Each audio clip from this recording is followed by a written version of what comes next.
Do you know why this plane is shaking like it's about to crash? Look right at me. It's because of you. Low-class, worthless trash like you and your mother make this aircraft filthy and drag it down. It's going to crash, and it is entirely your fault. At 30,000 feet, in the middle of a violent storm, a 5-year-old black girl with tear-filled eyes is being violently shoved into the cramped, pitch-black lavatory of an $80 million private jet. The heavy oak door slams shut. Outside that door, a woman draped in designer Chanel smirks, gently swirling a glass of sparkling champagne. She has just locked a child in the most desperate darkness, purely to satisfy the ultimate arrogance of the elite. Hold on. Let's freeze this frame for a second. You are looking at human cruelty in its purest form. But do you wonder why a little girl in a wrinkled astronaut t-shirt is even on this ultra-luxurious private jet? Why is her mother, a maid scraping by on minimum wage, sitting in the same cabin as the most powerful billionaires in America? To understand the root of this insanity, and to witness the brutally expensive price that arrogant woman is about to pay, we have to rewind exactly 3 years, back to the origin of the hidden cracks in a perfect world. Alexander Sterling, 38 years old. The financial press calls him the heartless acquirer. Rising from nothing, using his brilliant mind and cold-blooded business decisions, Alexander single-handedly built a multi-billion-dollar tech empire. But at the very top of the social pyramid, the air is thin and freezing cold. Alexander's world is woven from soulless numbers, scheming merger contracts, and fake smiles calculated down to the last wrinkle. In that world, money can buy absolutely everything, even love, or at least something that looks like it. The most perfect trophy of Alexander's success is Eleanor, the woman who just locked up that little girl. Eleanor is the embodiment of old money. She grew up in European castles, dined with silver forks, and has never had to open a door for herself in her entire life. The media hails her as a symbol of elegance. Their upcoming wedding is making headlines as the marriage of the decade. But that is just a glamorous shell hiding a rotten truth. Eleanor's pride is actually built on a pile of ashes. Her family is rotting from the inside, drowning in debt due to extravagant spending and blind investments. Eleanor doesn't love Alexander. To her, this billionaire with a poor background is just an unlimited black card, a life preserver to keep her family from being kicked out of high society. Because of that deep despair and insecurity, Eleanor developed a toxic psychological complex. She is obsessed with trampling, humiliating, and crushing those in lower classes, just to delude herself into believing she is still a noble queen with blue blood. She views waiters, drivers, and maids as nothing more than inanimate objects. And then Maya appeared. In stark contrast to the dazzling crystal-lit parties, the only hidden corner in Alexander's soul is a hospital room reeking of antiseptic, where his mother is battling terminal cancer. Money at this point has become nothing more than worthless scraps of paper. Fleets of the best doctors can only bow their heads in helplessness. It was during those darkest days that Alexander hired Maya as a housekeeper and special caretaker. Maya doesn't wear designer clothes. She is a single mother, a black woman who grew up in the city's most isolated slums. Her hands are callous from hard labor, but her eyes hold a strangely resilient strength. While Eleanor always uses the excuse of hating the hospital smell to avoid visiting her future mother-in-law, Maya is the one staying awake through countless long nights. Not with expensive medical equipment, but by comforting her with simple stories, by tightly holding her frail hand as it trembles in pain. She looks at his mother as a human being who needs protection, and looks at Alexander, the fearsome billionaire, simply as a pitiful man desperate at the prospect of being orphaned. And following Maya every day to the Sterling family's annex is Zuri, a 5-year-old girl with tight curls and big round eyes sparkling like they hold the entire galaxy. Despite living in poverty, Zuri has a sharp mind and a fierce passion for the stars. Alexander didn't realize when exactly those late nights, secretly standing outside the kitchen door, listening to Zuri babbling the names of constellations and seeing Maya's gentle smile, became the only reason he ever wanted to come home. The weeks leading up to the grand wedding were a living nightmare for the staff at the Sterling estate. Eleanor had practically moved in. She brought with her an army of arrogant event planners, elite florists, and overpriced tailors. She paraded through the sprawling marble hallways like a conquering queen. Her sharp designer stilettos clicked against the imported Italian tiles. It sounded like a ticking time bomb for anyone who dared to cross her path. To Eleanor, this magnificent mansion was not a home. It was merely a stage where she could perform her superiority for an invisible audience. And her absolute favorite target was Maya. Maya represented everything that Eleanor secretly feared and despised. Poverty, humility, and worst of all, a quiet, unshakable dignity that no amount of dirty money could ever buy. One Tuesday afternoon, the main dining hall was transformed into a chaotic showroom for wedding cake tastings. Crystal chandeliers cast a blinding, cold light over silver platters and imported French pastries. The scent of burnt sugar and expensive perfumes clashed in the air, creating an utterly suffocating atmosphere. Eleanor sat proudly at the head of the long mahogany table. She was flanked by her sycophantic friends from the exclusive country club. She wore a pristine white silk blouse. A diamond tennis bracelet glittered on her wrist with every dismissive wave of her perfectly manicured hand. "This vanilla bean is too painfully common," Eleanor sneered. She pushed a delicate porcelain plate away with the tip of her finger. "It tastes like something you would buy at a pathetic discount supermarket in the slums."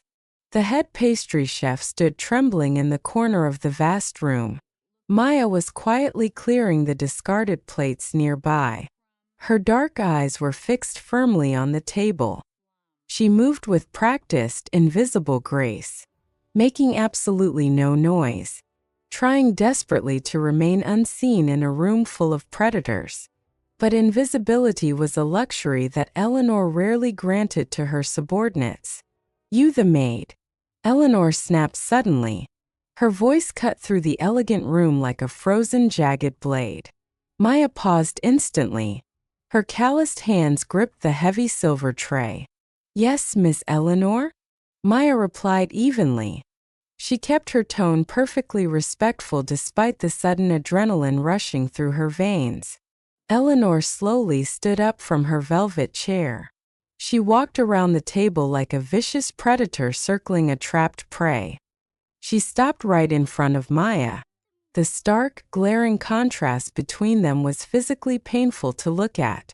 Eleanor was dripping in generational wealth and artificial surgical perfection.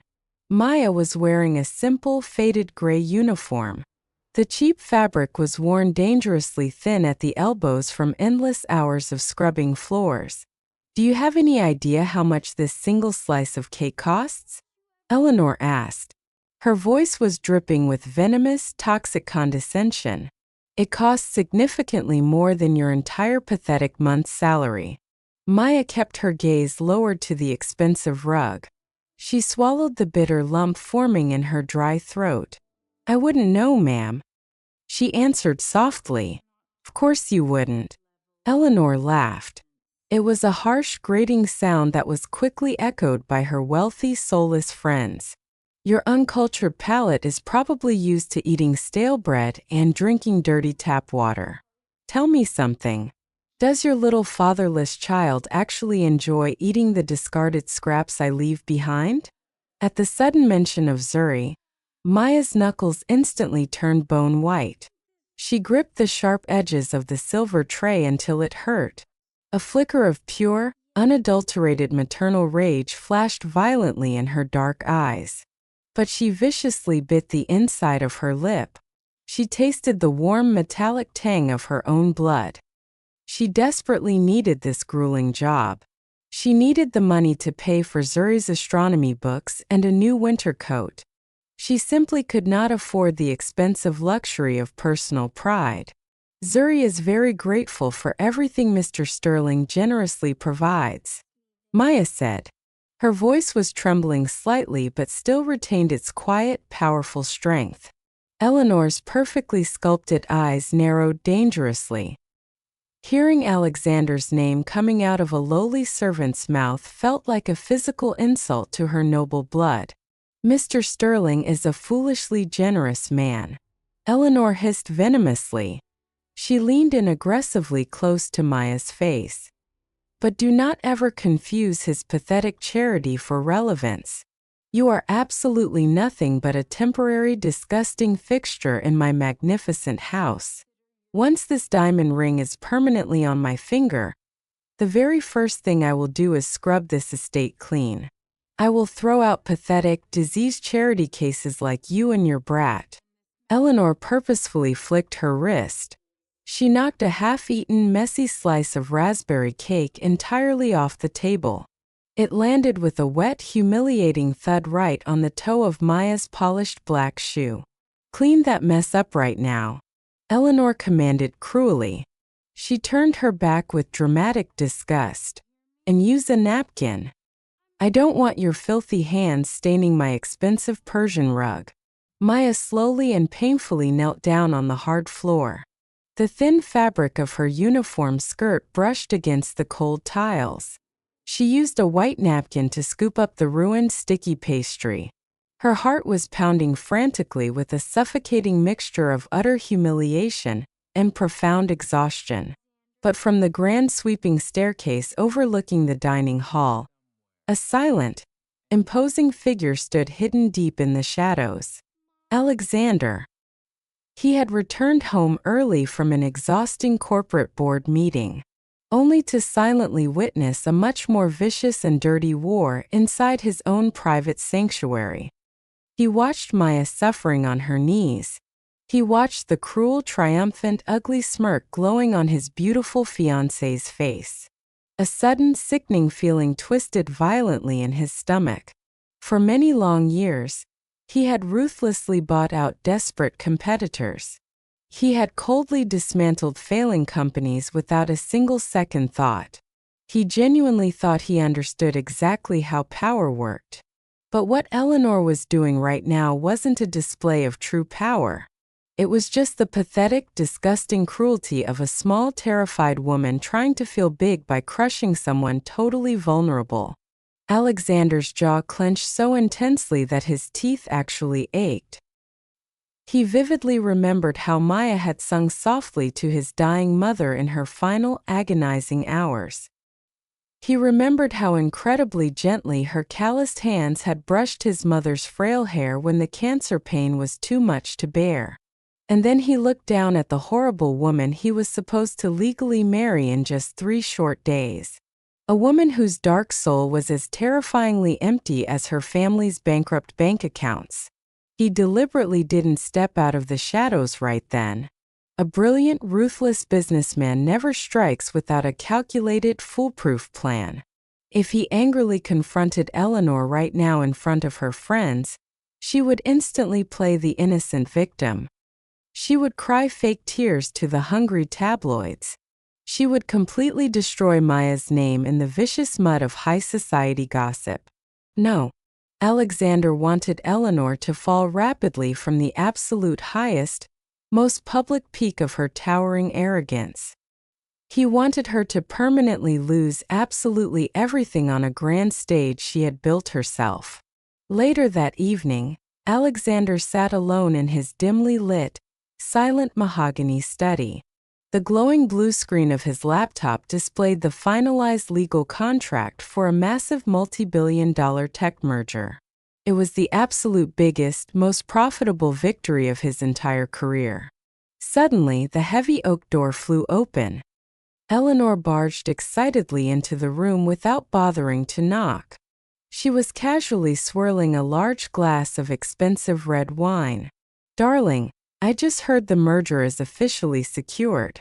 She squealed loudly. Her greedy eyes were practically lighting up with glowing dollar signs. "We absolutely must celebrate this victory immediately. I have already instructed my personal assistant to prep your private jet. We are flying directly to Monaco this weekend. All the truly important, wealthy people will be there. And it will be the perfect, glamorous pre-wedding spectacle for the press." Alexander slowly looked up at her over the rim of his reading glasses. His handsome face was a completely unreadable, terrifying mask of solid ice. "A celebration in Monaco." He repeated the words slowly and deliberately. "Yes, Alexander. It will be absolutely magnificent." She gushed excitedly. She was completely and utterly oblivious to the dangerous coldness in his deep tone. Just the absolute elite. No disgusting cámenes. No depressing hospital smells. No pathetic, crying servants lingering around and ruining my aesthetic. Just us, the champagne, and the beautiful sky. Alexander leaned back slowly in his expensive leather chair.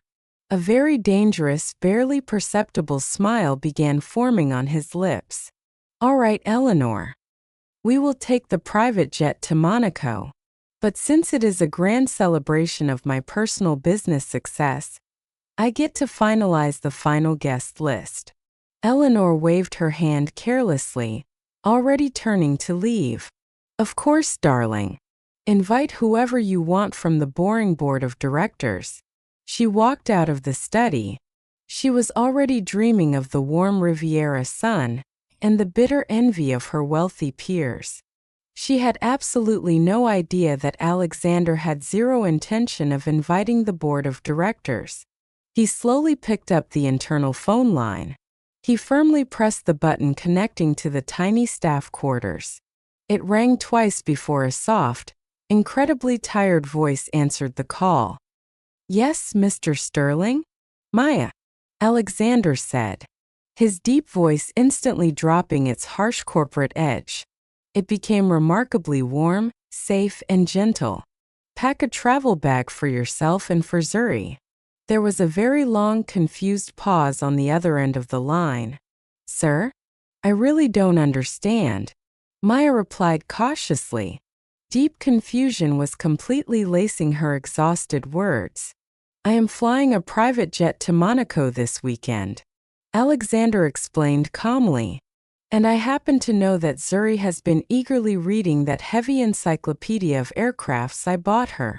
I thought it was finally time she actually saw the open sky from 30,000 feet. You are both coming with me on this trip." Maya gasped softly into the receiver. "Mr. Sterling, I absolutely cannot. Miss Eleanor would be absolutely furious. Miss Eleanor does not ever dictate who flies on my personal plane." Alexander interrupted smoothly. His tone left absolutely no room for argument, yet it remained incredibly reassuring. "This isn't a strict request for a maid, Maya. This is an honest invitation for a friend."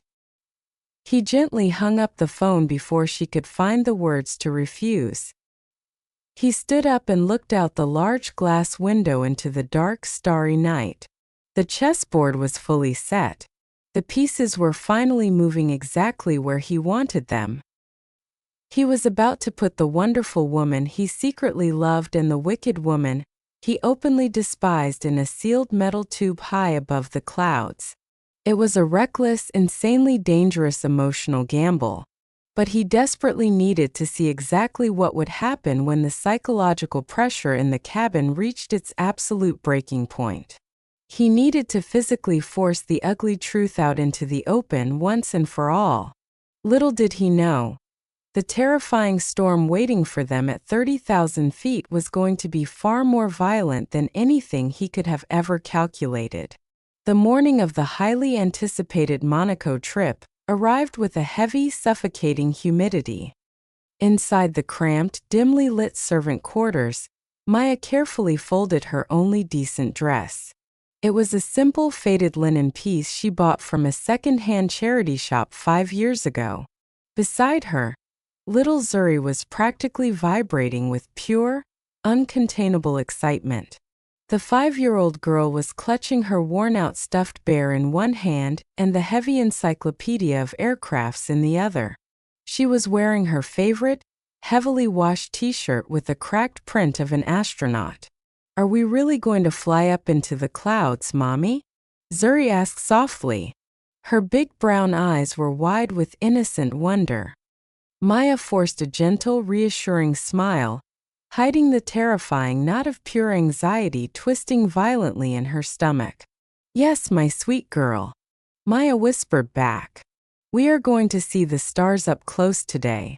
An hour later, the sleek black luxury SUV pulled up to the exclusive private aviation terminal. The blinding midday sun reflected fiercely off the polished silver wings of Alexander's $80 million Gulfstream jet. A small army of uniformed ground staff was busy loading dozens of matching Louis Vuitton designer trunks into the cargo hold. Maya stepped out of the vehicle hesitantly. She felt incredibly small, completely out of place in this intimidating world of extreme, untouchable wealth. She held Zuri's tiny hand so tightly her knuckles ached. Suddenly, the deafening roar of a sports car engine shattered the quiet tarmac. A bright red Ferrari screeched to a halt right next to the boarding stairs. Eleanor emerged from the driver's seat like a furious thunderstorm. She was dressed in a pristine white designer pantsuit that cost more than Maya's entire lifetime earnings. Her oversized sunglasses covered half her perfectly contoured face. But they could not hide the absolute, burning disgust radiating from her sharp features. Alexander was standing calmly near the boarding steps, checking a final email on his phone. Eleanor marched directly toward him. Her sharp stilettos clicked furiously against the concrete pavement. "Alexander, darling, what on earth is taking so long?" Eleanor complained loudly. She completely ignored Maya and Zuri, treating them as if they were invisible pieces of garbage. "Let's get in the air immediately. I need my first glass of vintage Dom Perignon." Alexander slowly pocketed his phone. "We are just waiting for our final 2 guests to board," he said smoothly. His voice was calm, but his dark eyes were incredibly sharp, watching her every move. Eleanor froze instantly. She slowly turned her perfectly styled head. For the very first time, she actually looked at the terrified black woman and the small child standing quietly by the luggage cart. A deep, ugly shade of red aggressively flushed up Eleanor's pale neck. Her manicured hands balled into tight, trembling fists. "Alexander, what is the meaning of this sick joke?" Eleanor hissed through her perfectly bleached teeth. "Why is the cleaning lady standing next to my private jet?" Maya instinctively pulled Zuri slightly behind her legs to protect her from the venomous glare. Maya is the estate's primary caretaker, and she is practically family, Alexander replied. His tone was casual, yet it carried an immovable, heavy authority. "Zuri has always dreamed of flying. I personally invited them to join us for the weekend." Eleanor let out a sharp, incredulous bark of cruel laughter. "Family?" She practically screamed the word. "She scrubs the toilets in your guest house. She washes the disgusting bedpans at the hospital. You want me to fly to Monaco, the most exclusive playground for billionaires, with the hired help?" The ground crew nearby completely stopped working, nervously pretending not to listen to the explosive billionaire drama. Eleanor took an aggressive step toward Maya. Her expensive perfume hit Maya's face like a toxic wave. "Listen to me very carefully, you pathetic little charity case," Eleanor threatened in a low, dangerous whisper. "I don't know what kind of disgusting manipulation you used on my fiancé, but you and your dirty little brat are absolutely not getting on my plane. Now take your cheap, ugly plastic bags and walk back to the slums where you belong. Maya's chin trembled violently. Hot tears of profound, agonizing humiliation pricked the corners of her tired eyes. She looked down at Zuri, who was now clutching her leg in pure terror. "Mr. Sterling," Maya spoke with a desperately shaky voice, "we really should just go back to the house. I don't want to cause any trouble for your trip." She turned around, fully prepared to swallow her pride and walk away into the blistering heat.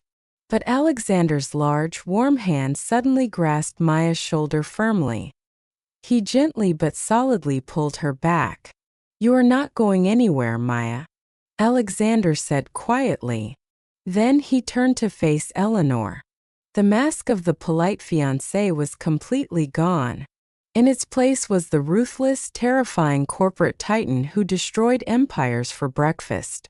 "Let me make something incredibly clear to you, Eleanor." Alexander's voice dropped an octave, radiating a chilling absolute dominance. "This is not your plane. This is my plane. Paid for entirely by my money, not your family's bankrupt, rotting inheritance." Eleanor gasped audibly. It was as if she had just been physically slapped across the face. Her jaw dropped in absolute shock at the mention of her family's deeply guarded financial ruin in public. "Maya and Zuri are my personal guests," Alexander continued coldly. "If you cannot show them the basic human respect they deserve, you are more than welcome to stay on the tarmac. The choice is entirely yours. Board the plane in silence or the wedding is canceled right here, right now." Absolute, suffocating silence descended heavily upon the sun-baked runway. Eleanor's chest heaved violently as she struggled to breathe. She was completely trapped and she knew it. Without Alexander's massive fortune, she would be completely ruined. She would become the ultimate laughingstock of the elite society she worshipped. With a furious, venomous glare that promised brutal revenge, she spun around abruptly. She stormed up the metal boarding stairs, heavily stomping her heels on every single step. Alexander let out a slow, controlled breath. He turned back to Maya with a soft, reassuring smile that reached his eyes. "After you."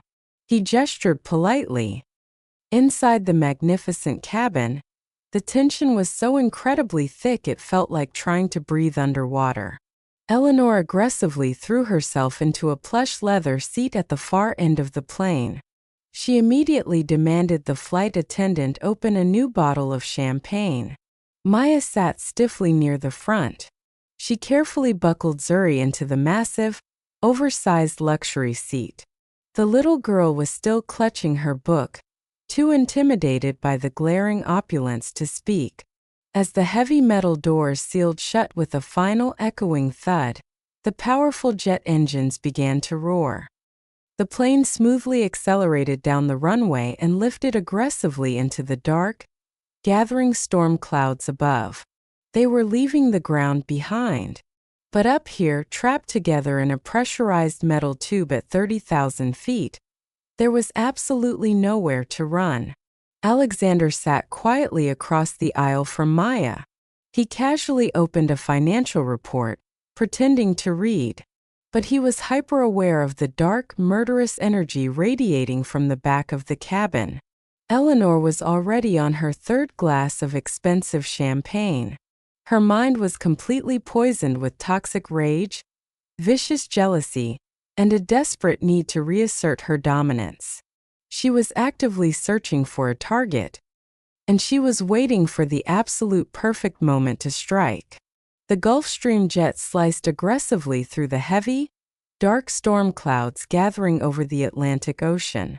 Inside the luxurious cabin, the atmosphere was as cold and terrifyingly suffocating as a frozen tomb. The faint rhythmic hum of the massive Rolls-Royce engines was the only sound breaking the agonizing heavy silence. Alexander was sitting near the front of the aircraft, staring blankly at a glowing tablet screen. He was pretending to review a highly confidential quarterly financial report. But absolutely none of the complex numbers were actually registering in his calculating mind. His acute senses were entirely focused on the two very different women sitting a few rows behind him. Maya was sitting completely rigid in her oversized, luxurious leather seat. She looked exactly like a desperately frightened bird trapped inside a terrifying gilded cage. Her calloused, hard-working hands were resting fiercely and protectively over Zuri's small, fragile shoulders. The 5-year-old girl was incredibly quiet. She was gently flipping through the thick, glossy pages of her beloved aircraft encyclopedia. But Zuri's big, innocent brown eyes kept darting nervously toward the back of the plane. Right toward the area where Eleanor was sitting like a venomous, calculating snake completely coiled to strike. Eleanor had already aggressively consumed her 4th full glass of incredibly expensive vintage champagne. The heavy alcohol had violently stripped away whatever tiny shreds of fake, aristocratic manners she normally presented to the world. Her perfectly manicured nails were tapping a sharp, erratic, irritating rhythm on the polished mahogany armrest. Tick, tick, tick. It sounded exactly like a deadly, unavoidable countdown. Her mind was spiraling uncontrollably into a dark, toxic abyss of pure, unadulterated hatred and vicious jealousy. How absolutely dare he do this to her? She seethed internally, her chest heaving with a silent, explosive, monstrous rage. How dare Alexander force her, a proud descendant of European royalty, to breathe the exact same recycled air as a filthy cleaning woman? In her twisted, highly narcissistic reality, Maya and Zuri were not even actual human beings. They were a disgusting, poor infection actively invading her perfect, sterile, wealthy world. And she desperately needed to surgically remove them before they completely ruined her grand, highly publicized arrival in Monaco. Suddenly, the massive private jet hit a violent, terrifying pocket of dead air. The entire $80 million aircraft dropped abruptly, violently shaking the entire luxurious cabin. Crystal champagne flutes rattled loudly and dangerously against the polished silver serving trays. Zuri let out a sharp, high-pitched, terrified gasp. She instantly dropped her heavy encyclopedia in sheer panic. It landed on the thick imported carpet with a dull, heavy thud. The little girl immediately buried her face deep into her mother's side. Her tiny body was trembling completely uncontrollably in the freezing air-conditioned cabin. "Mommy, what was that?" Zuri whimpered softly. Hot tears were rapidly welling up in her large, dark, innocent eyes. Maya immediately wrapped both of her strong, protective arms around her terrified daughter. "It is completely okay, my sweet, brave girl," Maya whispered softly into the child's ear. She was trying desperately to keep her own voice from completely shaking with deep anxiety. "It is just the strong wind bumping against the plane, and we are perfectly safe here." But from the dark back of the cabin, a cold, vicious, mocking scoff echoed loudly. Eleanor slowly unbuckled her expensive leather seatbelt. She stood up abruptly, completely ignoring the brightly illuminated safety signs explicitly demanding all passengers remain seated. She walked slowly down the narrow, plush aisle. She moved with the slow, highly deliberate, terrifying steps of an apex predator cornering its prey. She stopped abruptly right next to Maya's row. Her dark, imposing shadow fell heavily over the terrified mother and child. "You there." "The maid," Eleanor commanded cruelly.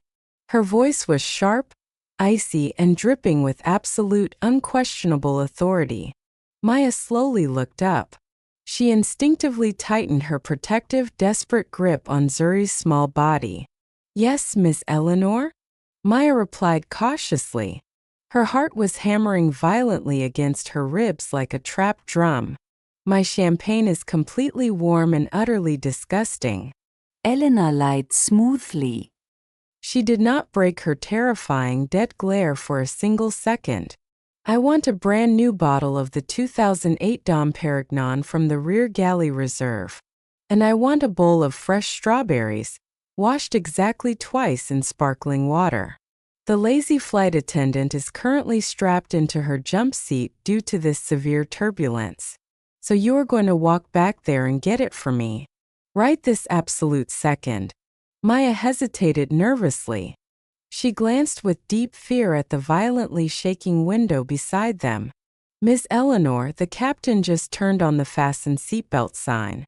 It is incredibly dangerous to walk around the cabin right now.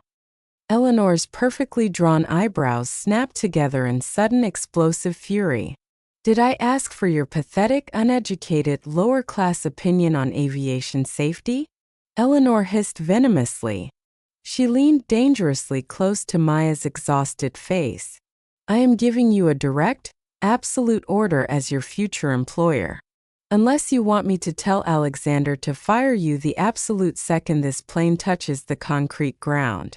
You and this little brat will be completely homeless by tomorrow morning. Do you understand exactly what I am saying to you? Maya swallowed hard. The vicious, terrifying threat was incredibly real. She simply could not risk losing her only stable source of income. She desperately needed to protect Zuri's fragile future at all costs. Yes, ma'am. Right away. Maya whispered in absolute, crushing defeat. She carefully unbuckled her seatbelt. She leaned down and gently kissed Zuri's warm forehead. Stay right here, my brave girl. Keep your seatbelt pulled very tight. Mommy will be back in exactly 2 minutes. Promise you. Maya stood up unsteadily. She made her painful way toward the rear galley, struggling desperately to keep her balance as the plane violently pitched to the left side. Eleanor watched Maya completely disappear behind the thick velvet curtain. A deeply wicked, highly triumphant, evil smile slowly spread across her beautiful face. Then she slowly turned her cold, dead eyes entirely onto little Zuri. The 5-year-old girl was completely and utterly alone now. Zuri shrank back deep into the massive leather seat. She clutched her worn-out teddy bear tightly to her chest like a tiny, useless shield. Eleanor leaned down slowly. She brought her face uncomfortably close to the terrified, shaking child. Her incredibly expensive perfume smelled sharp and toxic. It completely suffocated the small, tense space between them. Do you know why this expensive plane is shaking so violently? Eleanor whispered. Her voice was no longer loud, but it was incredibly sinister and crawling with dark, terrifying malice. Zuri shook her head rapidly. She was absolutely paralyzed by pure, unfiltered fear, totally unable to speak a single word. It is because of you. Eleanor hissed venomously, showing her perfectly white teeth. The plane is shaking because it knows there is dirty, worthless trash currently on board. People exactly like you and your pathetic mother make this beautiful aircraft heavy and incredibly filthy. It is going to crash directly into the freezing dark ocean. And it is entirely your fault that we are all going to die. Zuri's tiny chest began to heave with rapid, totally panicked breaths. Fat, hot tears silently streamed down her dark, flawless cheeks. No. My mommy said we are perfectly safe. Zuri sobbed quietly, her voice breaking horribly. Your mommy is a stupid, uneducated liar who scrubs my dirty toilets. Eleanor snarled loudly. She completely dropped any remaining pathetic pretense of human decency. Suddenly, the plane dropped another terrifying 50 feet in a massive pocket of rough turbulence. Zuri screamed loudly in pure terror. Eleanor instantly grabbed the little girl's thin, fragile wrist. She squeezed the tiny bones with terrifying, bruising adult force. Shut your filthy, annoying mouth right now, Eleanor commanded viciously. She violently unbuckled Zuri's heavy seatbelt with her free hand. If you don't want your useless mother to be thrown directly out of the emergency exit door right now, you are going to hide. Eleanor forcefully dragged the crying, desperate 5-year-old completely out of the large seat. She pulled her aggressively down the short, shaking hallway. She dragged her directly toward the VIP lavatory located at the very front of the plane. Zuri was stumbling over her own feet, crying out desperately for her mother. But the incredibly loud roaring of the massive jet engines completely drowned out her tiny, helpless voice. Eleanor shoved the small child violently into the cramped, windowless bathroom. "Hide in here. And do not make a single pathetic sound," Eleanor sneered coldly. Before Zuri could even process what terrible nightmare was happening, Eleanor slammed the heavy oak door completely shut. With a vicious, incredibly satisfying loud click, Eleanor turned the exterior security lock on the door. Then she calmly reached up to the wall panel. She completely disabled the interior light switch from the outside breaker. Inside the tiny, completely sealed room, Zuri was instantly plunged into absolute, terrifying, suffocating darkness. The little girl immediately threw her small body against the heavy wooden door. "Mommy! Mommy, please help me!" Zuri screamed at the absolute top of her lungs. She was beating her tiny bruising fists desperately against the solid, immovable wood. But the VIP lavatory was explicitly designed with expensive, military-grade soundproofing. It was built to ensure the absolute, unbroken privacy of billionaires. Not a single tiny sound escaped into the main cabin. Outside the locked door, Eleanor casually smoothed down her pristine white designer blazer. She calmly picked up her crystal glass of champagne from a nearby table. She took a slow, incredibly refreshing sip. She was thoroughly savoring the sweet, intoxicating taste of absolute, unchallenged, monstrous cruelty. The heavy turbulence continued to violently rattle the massive $80 million private jet. Deep in the rear galley, Maya was desperately trying to keep her balance. She carefully washed the fresh strawberries exactly twice in imported sparkling water, just as she was viciously ordered to do. Her hands were shaking terribly from the intense anxiety of leaving her young daughter alone. Every single time the aircraft suddenly dropped in the rough altitude, her heart fiercely slammed against her ribs. She placed the heavy crystal bowl and the new bottle of chilled Dom Perignon onto a polished silver tray. She took a deep, unsteady breath, praying silently that Zuri was perfectly safe in her seat. She slowly pushed aside the thick velvet curtain separating the galley from the main cabin. The walk back down the narrow, plush aisle felt like an agonizing eternity. She kept her dark eyes completely focused on the floor, trying not to spill a single drop of the expensive alcohol. But as she finally approached their designated row, a sudden horrifying chill ran completely down her spine. The oversized leather seat was completely empty. The seatbelt was carelessly unbuckled and hanging entirely off the edge of the cushion. And lying completely abandoned on the thick imported carpet was Zuri's worn-out teddy bear. The very same bear the little girl absolutely never, ever let out of her sight. Maya froze completely in her tracks. The heavy silver tray began to violently tremble in her weak hands. "Zuri?" Maya called out softly. Her voice was completely swallowed by the loud, roaring hum of the massive jet engines. She frantically looked around the dimly lit cabin. She checked the empty seats across the aisle, desperately hoping her daughter had simply moved to look out a different window. But the small 5-year-old girl was absolutely nowhere to be seen. Pure, unadulterated maternal panic instantly flooded Maya's entire nervous system. She turned her head rapidly toward the back of the cabin.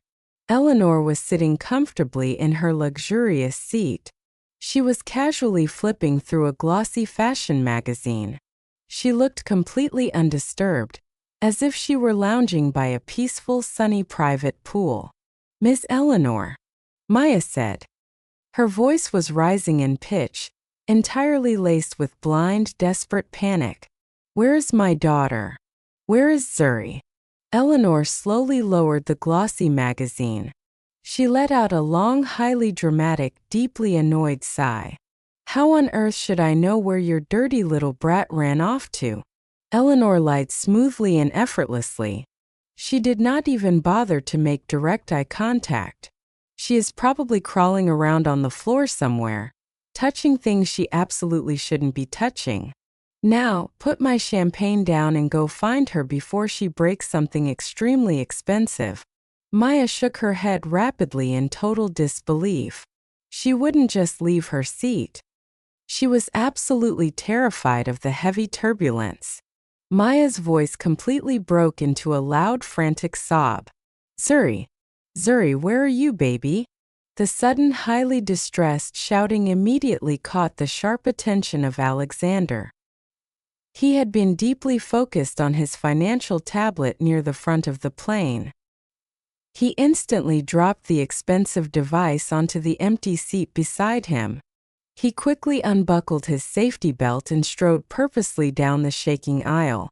What exactly is going on here? Alexander demanded. His deep, authoritative voice instantly cut through the tense, chaotic atmosphere like a sharp knife. Mr. Sterling, I am so incredibly sorry. Maya cried out, tears now freely streaming down her panicked face. I only went to the back to get the champagne, exactly like I was ordered to do. And when I came back, Zuri was just entirely gone. She wouldn't ever leave her bear behind. Alexander's dark, intelligent eyes narrowed dangerously. He immediately looked directly at Eleanor. He studied her overly relaxed posture and the slight, highly suspicious, cruel smirk actively playing on her perfectly painted lips. Eleanor. Alexander said her name with a cold, terrifying lack of any emotion. Where is the child? Eleanor dramatically rolled her eyes, pretending to be the highly annoyed victim. Oh, please, Alexander, stop looking at me like that. I have absolutely no idea where the little rat went. She is a completely undisciplined child from the slums. She probably hid in one of the storage closets because she is afraid of a little bumpy air. Alexander did not say a single word back to her. He knew instantly that she was lying through her teeth. He turned around sharply. We are going to search every single inch of this aircraft, he commanded Maya. His voice surprisingly gentle and reassuring to the terrified mother. They quickly checked the rear galley, the coat closets, and the empty passenger rows. Nothing. The agonizing panic in Maya's chest was rapidly turning into physical, unbearable pain. As they moved toward the front of the aircraft, Alexander suddenly stopped completely dead in his tracks. His sharp eyes landed directly on the VIP lavatory door located near the cockpit. The small, digital occupancy indicator above the heavy oak door was clearly glowing red, showing that it was locked from the inside.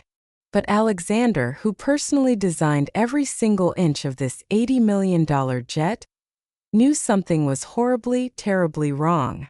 The external breaker switch, located high on the wall panel just outside the door, had been manually flipped completely down. That specific switch controlled the entire electrical grid inside that specific bathroom. It was designed to completely cut the power in case of an electrical fire. Someone had intentionally flipped it off, meaning whoever was locked inside that tiny soundproof room was currently trapped in absolute, suffocating pitch-black darkness. Alexander felt a sudden massive wave of pure violent rage explode fiercely in his chest. He completely bypassed the standard safety protocols. He aggressively reached up and flipped the power breaker back on. Then, he quickly pulled a master override key from his suit pocket. He shoved it violently into the hidden lock mechanism on the heavy door handle. With a loud, heavy click, the deadbolt instantly released. Alexander threw the heavy oak door completely open. The bright, harsh fluorescent lights from the hallway instantly flooded into the tiny, previously dark space. The horrifying scene that completely revealed itself made Alexander's heart actually stop beating for a full second. Little Zuri was curled tightly into a tiny, desperate ball on the cold marble floor. She was wedged deeply into the tight corner right next to the toilet. Her tiny hands were clamped fiercely over her ears. Her eyes were squeezed completely shut in pure, unadulterated, blinding terror. She wasn't even screaming anymore. She was just silently, violently shaking, completely paralyzed by the horrific trauma of being locked in the dark, while the plane violently shook around her. Zuri! Maya let out a completely shattered, agonizing, earth-shattering wail of pure maternal agony. She forcefully pushed past Alexander and dropped violently to her knees on the hard floor. She frantically gathered the completely unresponsive, trembling child into her arms. She aggressively rocked her back and forth, crying uncontrollably into the little girl's tightly braided hair. "Mommy is right here. Mommy has got you. You are safe now, my sweet, brave girl." Maya sobbed hysterically. Zuri finally opened her terrified eyes. When she saw her mother's familiar face, the little girl let out a heartbreaking, completely breathless gasp. She buried her wet face deeply into Maya's neck, clinging to her mother's uniform like she was drowning in the deep ocean. "The monster," Zuri whispered weakly, her voice completely broken and raspy from screaming in the dark. "The monster said the plane was going to crash because of me." Alexander stood completely frozen in the doorway. He heard the little girl's completely broken, traumatized words. He looked down at the absolutely devastating, heartbreaking pain radiating from the poor mother and child. And then he slowly turned his head. He looked straight down the long, luxurious aisle of the aircraft. Eleanor had finally stood up from her seat. She was standing near the middle of the cabin. She had both of her arms casually crossed tightly over her chest. She was leaning against the mahogany wall, holding a crystal glass of champagne. And she was looking directly at the deeply traumatic, horrifying scene playing out at the front of the plane. With a very faint, highly satisfied, thoroughly evil smirk actively resting on her beautiful face. In that exact defining fraction of a second, something very dark and extremely permanent snapped completely inside Alexander Sterling's mind. He did not yell. He did not scream. He did not violently throw anything across the expensive cabin, because a truly dangerous man does not waste his precious energy on loud, useless tantrums. Instead, an incredibly deadly, absolutely freezing silence violently washed over him. It was the exact same terrifying silence he used right before he completely destroyed massive multinational corporations. He looked at the deeply cruel, highly arrogant woman he was scheduled to legally marry in 3 short days. And he fully, completely decided to systematically destroy her entire pathetic existence. Alexander did not rush down the narrow, luxurious aisle of the private jet. He walked with the terrifying, highly calculated slowness of an executioner ascending the wooden steps to the gallows. The heavy, deafening roar of the massive jet engine seemed to completely fade away into the background. The only sound that mattered now was the soft, rhythmic thud of his expensive leather shoes hitting the thick carpet. Eleanor watched him approach with a highly arrogant, completely unbothered expression permanently glued to her face. She took another slow, highly deliberate sip of her extremely expensive vintage champagne. She clearly thought she was completely untouchable. She firmly believed that her wealthy bloodline and her stunning physical beauty made her entirely immune to any real consequences. "Did you finally find the little rat?" Eleanor asked casually. She dramatically rolled her eyes, pretending to be deeply exhausted by the entire dramatic situation. "Honestly, Alexander, you seriously need to stop indulging these pathetic lower-class people. They absolutely do not know how to behave in civilized, wealthy environments. I had to personally secure the child in the bathroom for her own safety during the heavy turbulence. You really should be thanking me. Alexander stopped exactly 1 foot away from her. He looked directly into her cold, soulless blue eyes. He did not blink. He gently reached out his right hand. He smoothly took the crystal champagne flute right out of her perfectly manicured fingers. For a brief, highly confusing second, Eleanor actually smiled, thinking he was simply going to take a drink. Instead, Alexander just slowly opened his strong hand. He let the incredibly expensive, delicate crystal glass fall directly onto the hard floor. It shattered violently into 100 sharp, glittering, dangerous pieces. The sweet, sparkling alcohol splashed completely all over Eleanor's pristine, white designer shoes. "What is absolutely wrong with you?" Eleanor shrieked loudly. She aggressively jumped back, staring at her ruined luxury shoes in pure, unadulterated horror. Alexander ignored her pathetic screaming completely. "You have exactly 60 seconds. Alexander's voice was barely a whisper, yet it aggressively echoed through the entire silent cabin like a gunshot.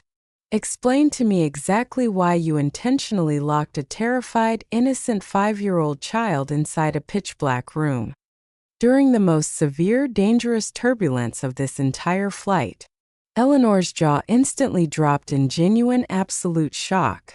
She had absolutely never, ever heard him use this dark, terrifying tone with her before. "Are you seriously interrogating me over a worthless maid's ugly brat?" Eleanor hissed venomously. Her true, deeply ugly colors were finally bleeding entirely through her perfect, expensive makeup. "I am your future wife. I am the future queen of your massive financial empire. I can do whatever I want to these pathetic, easily replaceable servants. They are literally here to serve me." Alexander slowly shook his head, the absolute, freezing disgust actively burning in his dark eyes was physically painful to witness. "You are absolutely nothing," he stated coldly, delivering the heavy words like a fatal, twisting stab to her heart. "You are not a queen. You are not an elite.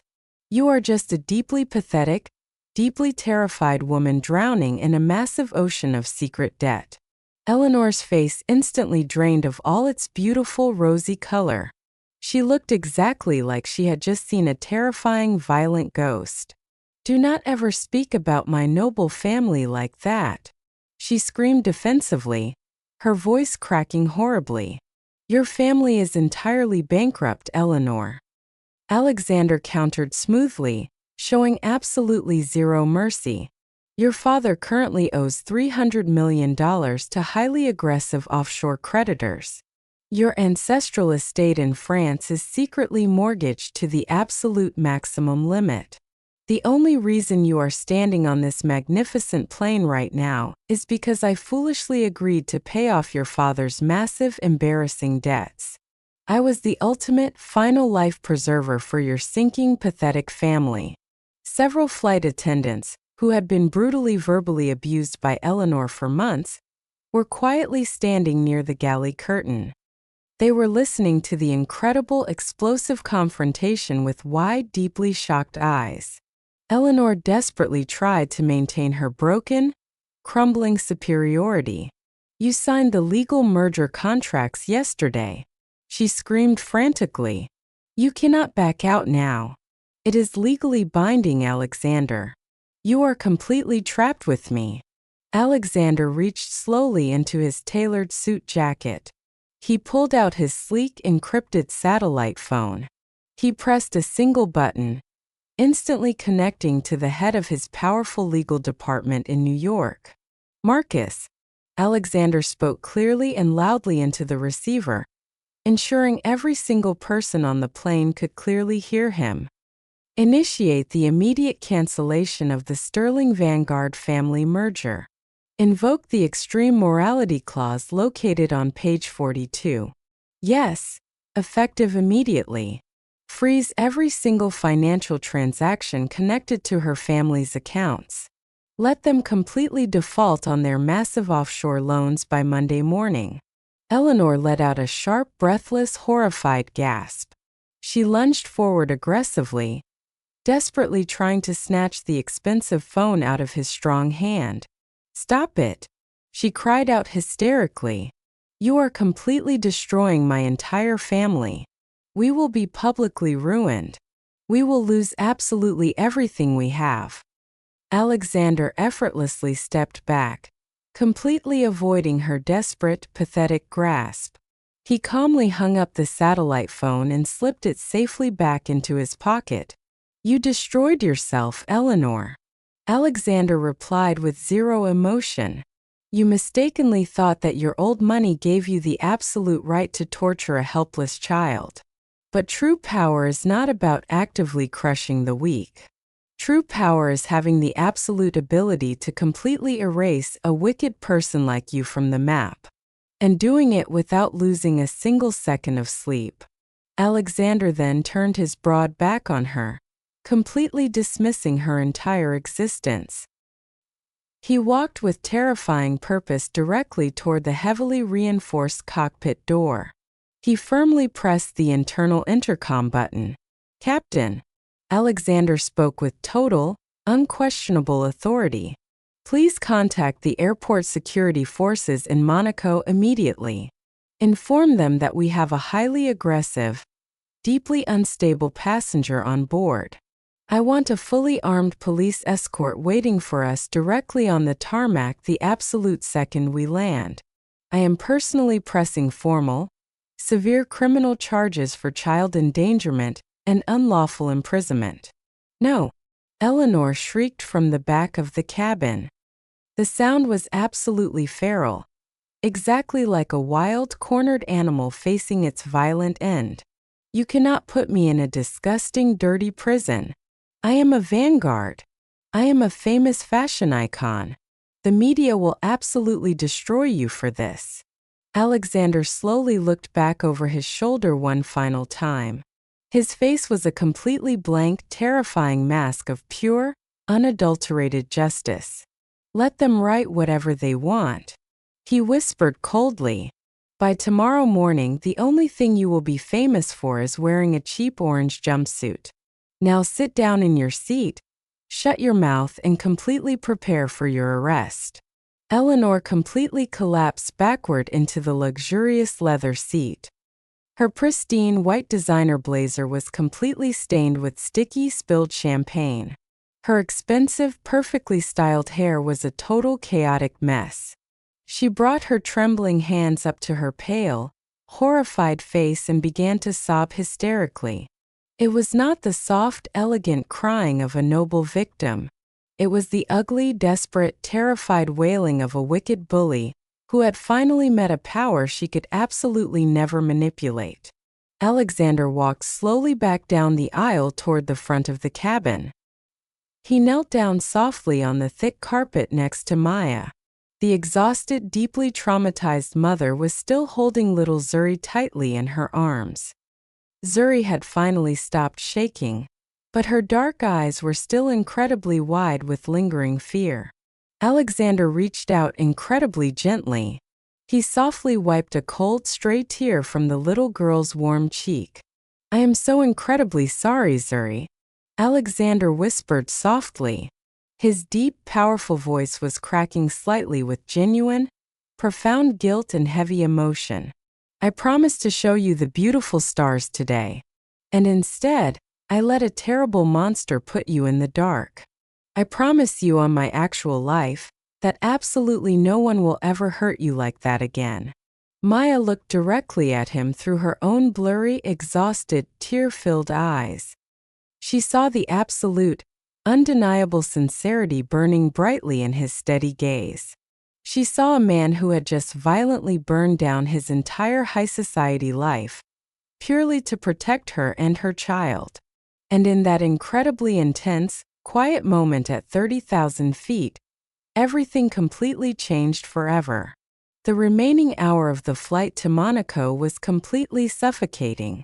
Eleanor spent the first 30 minutes sobbing hysterically in her ruined Chanel blazer. When that completely failed to get Alexander's attention, She tried desperate, pathetic bargaining. Alexander, please, we can just quietly sweep this tiny misunderstanding under the rug. She pleaded, her voice a scratchy, awful mess. I will personally apologize to the maid. I will even buy the little brat a brand new toy. Just please do not cancel the financial merger. Alexander did not even turn his head to look at her. He simply stared out the small window at the dark, vast ocean below. His absolute freezing silence was infinitely more terrifying than any loud screaming could ever be. Meanwhile, Maya held Zuri tightly against her chest for the entire descent. The little girl eventually fell into an exhausted, deep sleep. Her tiny fingers were still fiercely clutching her mother's simple linen dress. When the heavy landing gear finally touched down on the smooth runway of Monaco, the reality of the situation hit Eleanor like a high-speed train. She looked desperately out the window.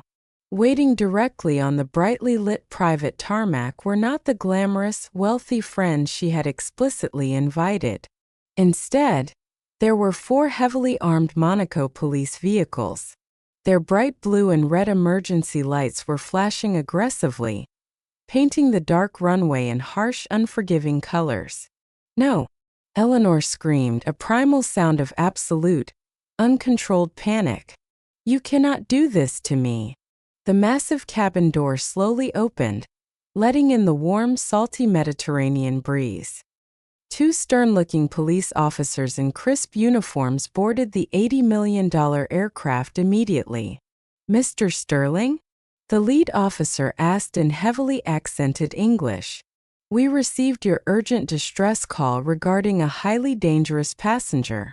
Alexander stood up calmly and smoothed his expensive suit jacket. That is the woman.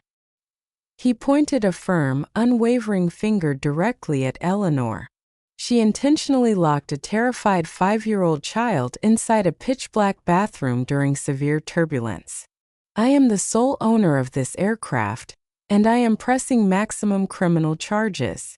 The officers marched straight down the aisle. Eleanor completely lost whatever tiny fraction of aristocratic dignity she had left. She kicked, she scratched, and she wailed like a spoiled, vicious toddler. Do you have any idea who my father is? She shrieked at the top of her lungs as cold, heavy steel handcuffs were forcibly snapped onto her delicate wrists.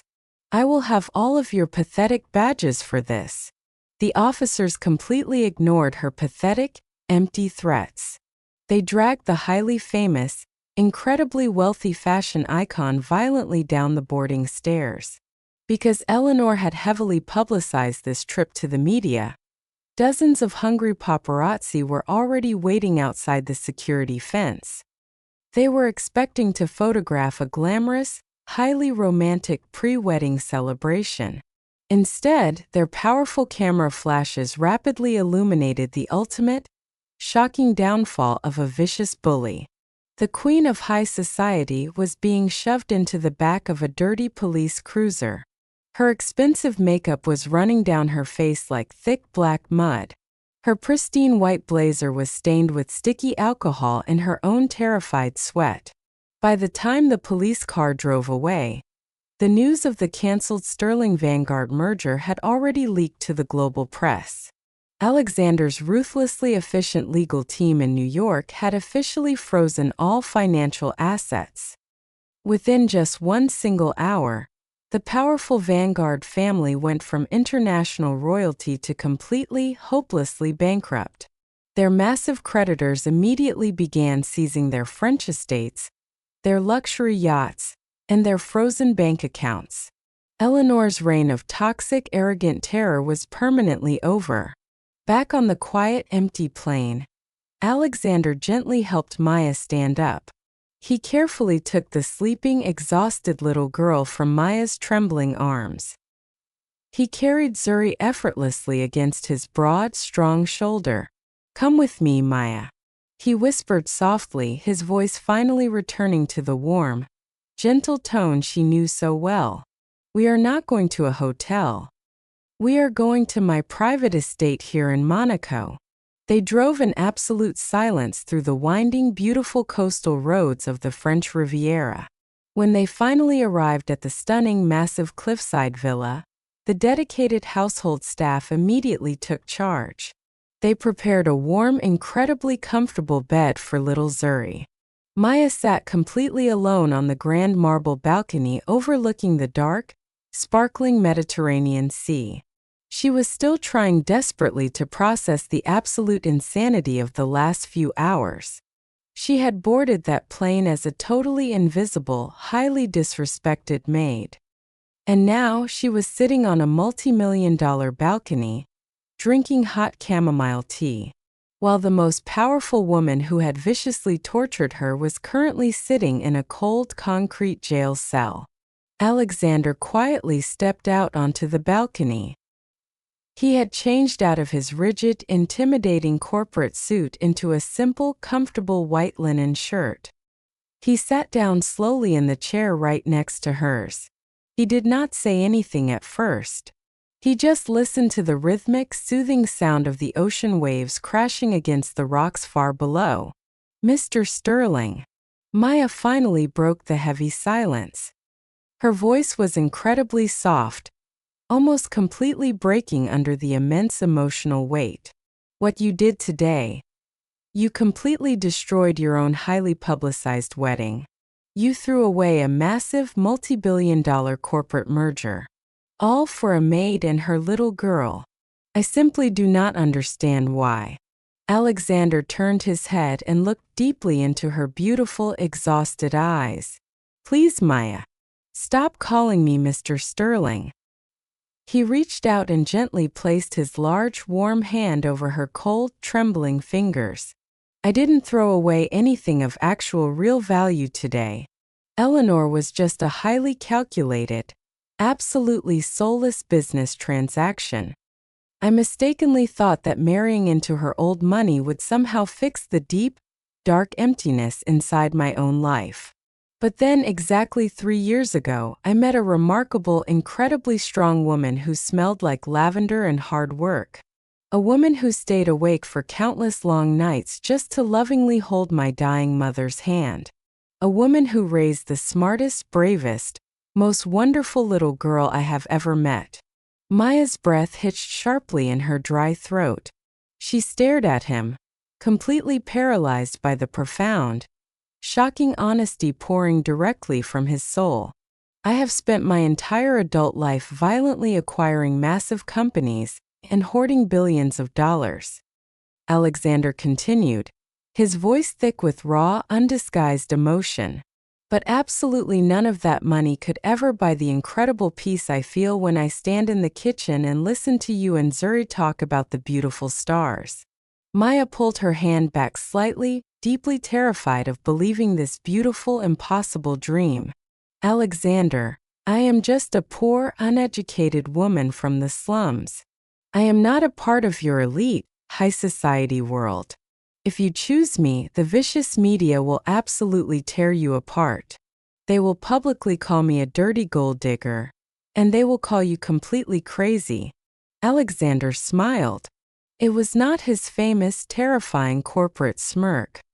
It was a genuine, breathtakingly warm smile that completely reached his dark eyes. "Let them write whatever pathetic garbage they want," he said softly, leaning closer to her in the warm sea breeze. "I have all the power, all the money, and all the terrifying influence in the entire world. And I am going to use absolutely every single ounce of it to protect you and Zuri for the rest of my natural life. If you will just give me the amazing, incredible honor of being yours." Maya stared at Alexander's outstretched hand as if it were a beautiful, terrifying illusion. For her entire life, she had been ruthlessly taught by society to remain completely invisible, to strictly know her place at the absolute bottom of the heavy, unforgiving ladder. And now, the most powerful man in the world was willingly kneeling before her, offering her the exact same empire that another woman had just viciously destroyed herself trying to steal. Tears rapidly streamed down Maya's face, completely washing away years of profound, silent exhaustion. She slowly reached out her trembling, callous fingers. She placed her hand incredibly gently into his large, strong palm. Yes, Maya whispered softly, the single word completely swallowed by the sound of the crashing waves. I will be yours, Alexander. Not because of your massive wealth or your powerful name, but because you are the only man who has ever truly seen me. Alexander pulled her gently into his warm, protective embrace. For the very first time in his chaotic, incredibly stressful life, his racing heart was finally at peace. The next morning, the entire global financial world woke up to a massive, unprecedented earthquake. The front pages of every single major newspaper and gossip magazine were completely plastered with the exact same shocking image. It was the highly humiliating, completely unedited police mugshot of Eleanor Vanguard. The former untouchable queen of high society was wearing a cheap, deeply unflattering orange prison jumpsuit. Her expensive mascara was heavily smeared, and her eyes were completely wide with absolute, pathetic terror. The shocking headline of the international press read in massive, bold letters, "The fallen elite, billionaire heiress arrested for child abuse on private jet." The public fallout was absolutely massive, incredibly swift, and entirely merciless. Without Alexander's vital financial backing, the Vanguard family empire collapsed completely like a fragile house of cards in a brutal hurricane. Within exactly 48 hours, highly aggressive offshore creditors violently seized their historic French chateau. Their massive collection of luxury sports cars and expensive vintage jewelry was immediately auctioned off for cheap pennies on the dollar. Eleanor's wealthy, sycophantic friends from the exclusive country club completely abandoned her instantly. They viciously deleted every single photo of her from their social media accounts, pretending they had absolutely never even met the disgraced, highly toxic woman. When the brutal news of the cancelled merger first broke, a few highly arrogant members of Alexander's corporate board secretly tried to challenge his authority. They foolishly argued that throwing away a massive billion-dollar deal over a lowly maid was a sign of severe mental instability. Alexander did not yell or argue with them. He simply called a mandatory emergency board meeting exactly 1 hour later. He casually walked into the massive glass conference room in New York, and he completely fired every single executive who had dared to question his personal morality. He aggressively bought out all of their highly lucrative company shares in cold hard cash right on the spot. I do not build my massive financial empire with greedy cowards who tolerate child abuse for a profit, Alexander coldly told the deeply terrified, perfectly silent remaining board members.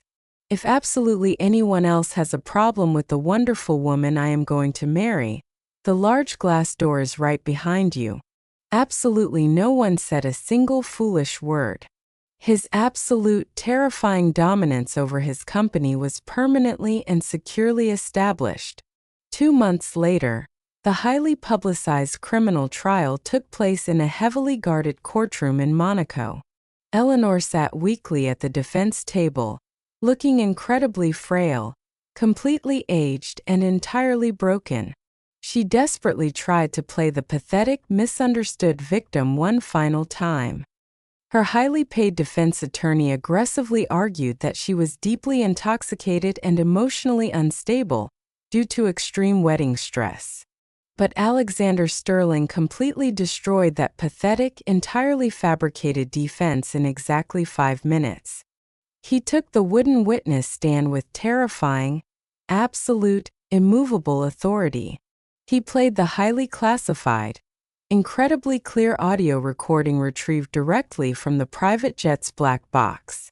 The entire packed, silent courtroom listened in absolute horrified shock.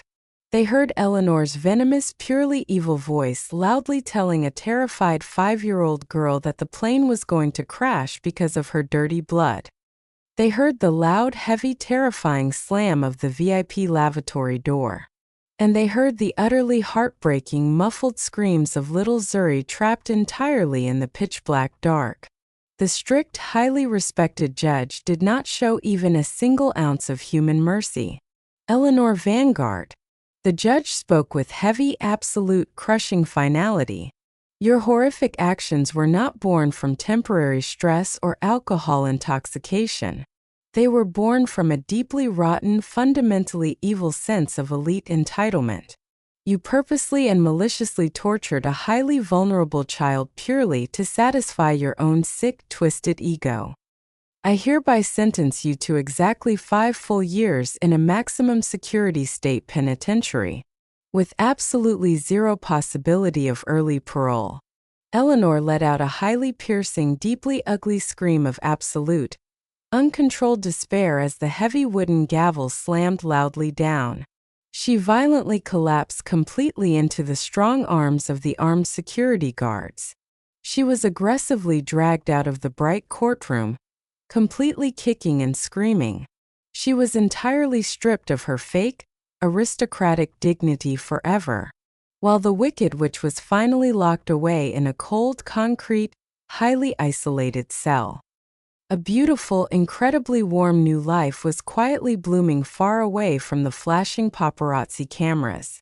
Alexander and Maya did not have a massive, highly publicized, multi-million-dollar celebrity wedding.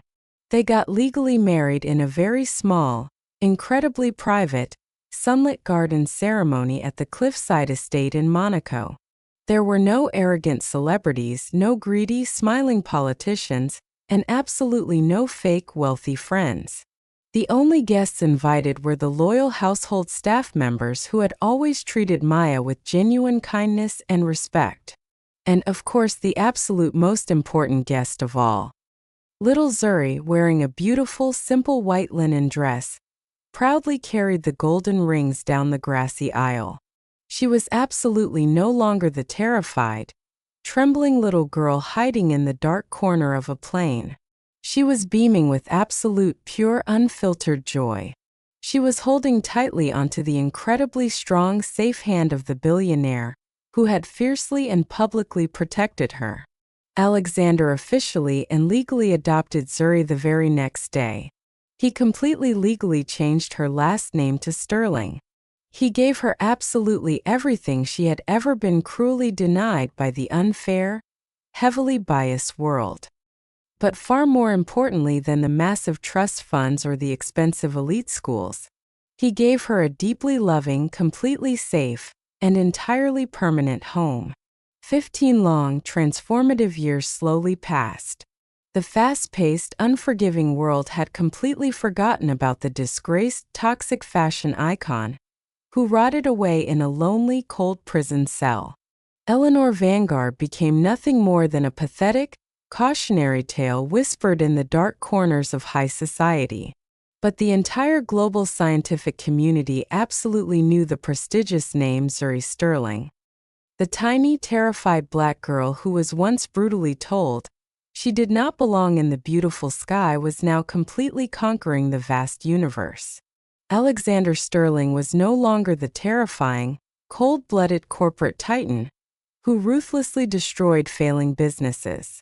He had completely stepped down as the active CEO of his massive technology empire. Instead, he and his beautiful wife Maya dedicated their entire lives to running a massive multi-billion-dollar global educational foundation. They actively built highly advanced schools and modern astronomy observatories in the poorest, most neglected neighborhoods across the world. They fiercely ensured that absolutely no child would ever be trapped in the dark again.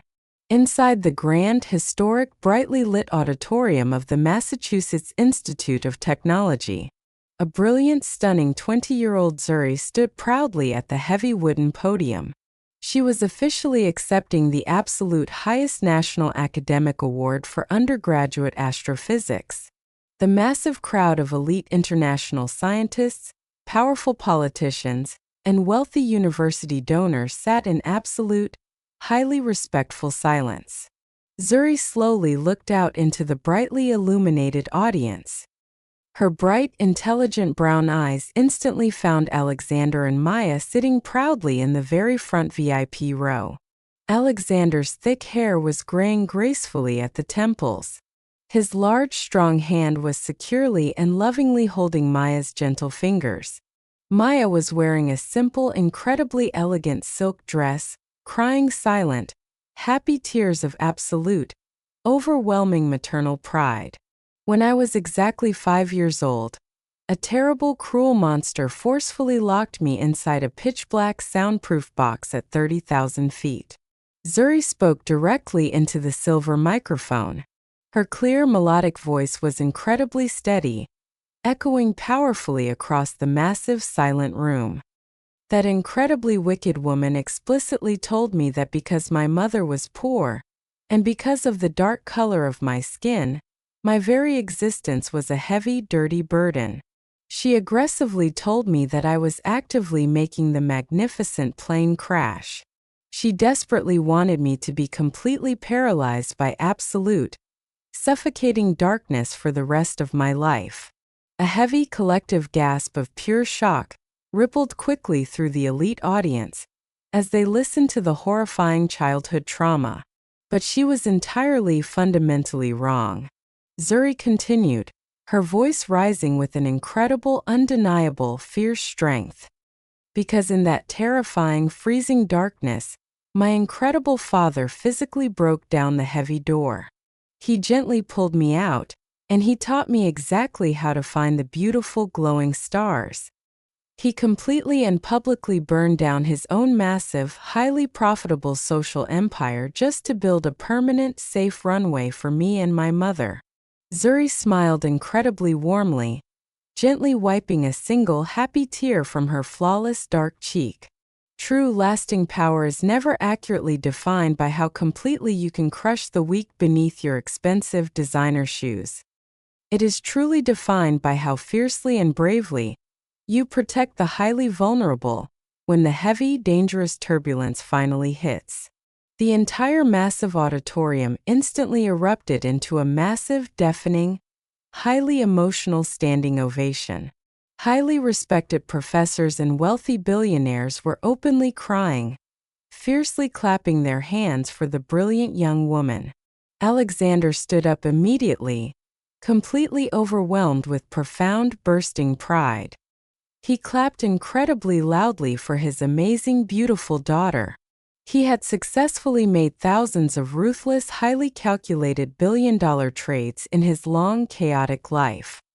But choosing this beautiful, deeply loving family over a toxic, completely fake elite status was the absolute greatest, most profitable choice he had ever made.